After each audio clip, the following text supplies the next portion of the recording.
Les articles d'Olivier Lafay.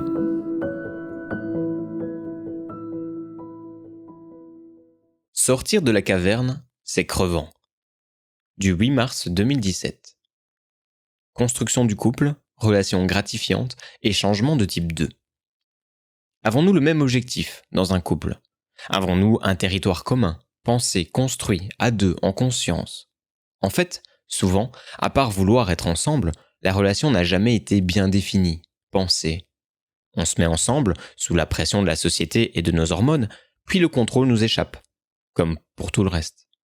Appliquer des recettes pour sauver un système couple impensé, quand ça se met inévitablement à merder, c'est juste impossible. Vouloir mieux communiquer sans jamais se poser de questions de fond, celles qui amènent à réfléchir à ce que sont les relations humaines, sans questionnement anthropologique, c'est voué à l'échec. Ou alors, ce sera comme une recette, et donc un pansement sur des problèmes de fond qu'aucun des deux n'est en mesure de résoudre par manque de pensée et d'outils. C'est pour ça que les recettes des livres de développement personnel à dessous sont inefficaces. L'état de la société le prouve. Et aussi que les thérapies de couple sont seulement un moyen de se rassurer avant la séparation. Ou d'accepter la mort de soi et de l'autre dans un couple qui continue d'exister par faiblesse ou besoin de conformisme intraitable. Heureusement, on peut changer et avoir accès à sa part de bonheur. Mais ce n'est pas donné à tout le monde, par manque d'outils pour creuser son épistémologie et se libérer des conditionnements, qui font des humains des petits robots conformes aux standards conceptuels et comportementaux en place. Évoluer, c'est déjà changer. Je renvoie au livre « Les transformations silencieuses » de François Julien. Évoluer, c'est juste ce que tout le monde fait, soumis que l'on est à des transformations perpétuelles. Évoluer en bien, selon les standards sociaux, c'est bien souvent ne faire qu'abdiquer de sa vie, s'oublier pour être plus acceptable, par manque d'outils pour être soi. Alors, on fait quoi ? On s'oublie pour ne pas être seul ? Ou on vit ses tendances, ses mouvements intérieurs, quitte à ne plus rien tirer des relations sociales que le simple plaisir superficiel de parler, de vivre dans un bruit perpétuel permettant de ne pas penser, à la douleur de sa vraie solitude. Il existe une forme d'évolution supérieure, dite changement de type 2. Mais il est vrai que ce n'est pas donné à tout le monde.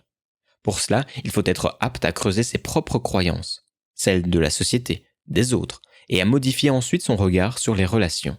Bref, il faut se cultiver, apprendre pour prendre du recul. Ce qui veut dire sortir de la norme pour devenir un individu davantage accompli, développer sa zone orbitofrontale, comme le dit Henri Laborie, en pensant ses conditionnements. Et ça, on ne vous l'apprend nulle part, sauf ici. On ne vous l'apprend nulle part car la croissance personnelle est dangereuse pour l'ordre social.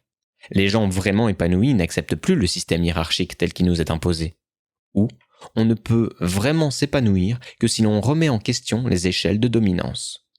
Et ce n'est donc pas sans tension qu'on opère un changement de type 2, car se rendre capable d'amour pour soi, les autres, le monde, ça fait remettre en question pas mal de choses. D'où ces milliers de personnes disant être perturbées, épuisées par les articles de LDMT.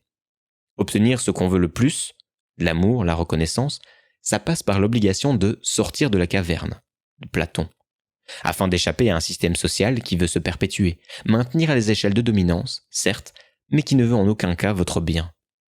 Les recettes de bonne femme, les bons sentiments, les clichés, la bienveillance superficielle, je suis Charlie, ça ne marche pas. Les livres de développement personnel, c'est du bidon, car ils répondent à un besoin de conformiste. Changer, sans creuser la valeur de nos besoins, fantasmes, croyances sociales. Ce qui marche donc, ce qui doit être fait, c'est le chemin menant à un changement de type 2, avec une réinformation en profondeur de votre système. Modification de la manière de penser, d'agir, de croire. C'est le chemin le moins fréquenté, car c'est celui de l'insoumission réelle. Mais c'est le seul apte à produire ce que nous attendons tous, des relations pleinement gratifiantes. Bienvenue dans le monde des non-A, concept de Van Vogt. Pas de douceur sans rébellion. Le changement de type 2 a été théorisé par Gregory Bateson, pionnier de la pensée écosystémique, pionnier de l'écologie moderne, référence fondamentale de la méthode Lafay et biologiste, anthropologue, éthologue, psychologue et cybernéticien. Gregory Bateson a énormément influencé Edgar Morin.